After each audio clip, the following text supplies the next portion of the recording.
আসসালামু আলাইকুম। আশা করি সকলে ভালো আছেন। আমরা অনেক সময় হয় কি যে কোথাও একটু ঘুরতে গেলাম। ঘুরতে গিয়ে আমরা অনেকগুলো ছবি তুললাম। কিন্তু যার ফোনটা ভালো আমরা শুধু তার ফোন দিয়ে ছবি তুলি এবং ছবিগুলো নেওয়ার জন্য আমরা বলি, "এ বন্ধু আমাকে হোয়াটসঅ্যাপ করিস।" কিন্তু অ্যাকচুয়ালি তারা নরমালি হোয়াটসঅ্যাপে ছবিগুলো পাঠিয়ে দেয়।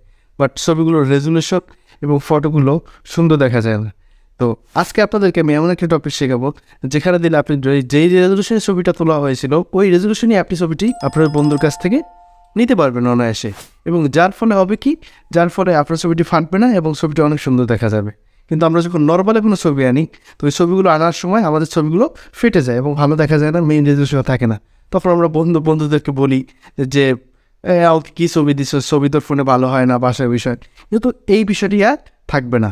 তো আমাদের এই চ্যানেলটি যদি ভালো লেগে থাকে এবং আপনি যদি আমার এই চ্যানেলে নতুন হয়ে থাকেন অবশ্যই সাবস্ক্রাইব করবেন এবং বেল আইকনে ক্লিক করে রাখবেন এবং ফেসবুকে যদি দেখে থাকেন তাহলে অবশ্যই ফলো এবং লাইক দিয়ে রাখবেন। তো চলেন আমরা হোয়াটসঅ্যাপের এই সুন্দর একটি সেটিং দেখে আসি যে কীভাবে আমরা মেইন ফাইলগুলো আমরা একজনের কাছ থেকে অন্যজনে পাঠাতে পারি। ওকে, চলেন। তো প্রথমে আমরা আমাদের হোয়াটসঅ্যাপে যাব। হোয়াটসঅ্যাপে যাওয়ার পর আমরা যাকে আমরা ছবিটি পাঠাবো তার আইডির ভিতর ক্লিক করব। দেখেন আমি যখন ক্লিক করার পর দেখেন নিচে অনেকগুলো অপশন আছে, ইমোজি, তারপর মেসেজ লেখার একটা অপশন আছে, তারপরে এই দেখেন একটা সেফটি পিনের মতো একটা অপশন দেখা যাচ্ছে। তো আমরা সাধারণত করি কি, আমরা এখানে সেফটি পিনে ক্লিক করি। ক্লিক করার পর আমরা এখানে গ্যালারি সিলেক্ট করি।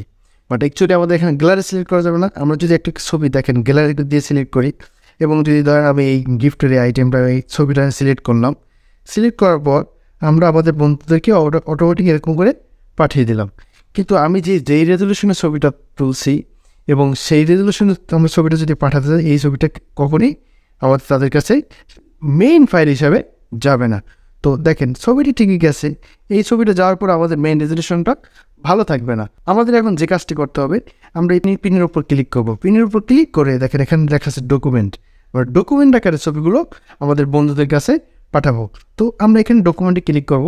ডকুমেন্টে ক্লিক করার পর দেখেন এখানে আমাদের যেখানে ফাইলটি আপনি রেখেছিলেন ঠিক সেখানে আপনি যাবেন। দেখেন এখানে আমরা যখন ফাইলটির ভিতরে যাব আমরা এখানে ক্যামেরা অপশন আসে, দেখেন এই ক্যামেরা অপশন আসার পর আমরা এই ফাইলটি আমরা সিলেক্ট করবো। আমরা যে ফটোটা পাঠাইছি সেই ফাইলটা আমরা সিলেক্ট করবো। সিলেক্ট করার পর দেখেন এখানে ডকুমেন্ট আকারে এখানে শো করতেছে, আমরা এখানে টি বাটনে ক্লিক করবো।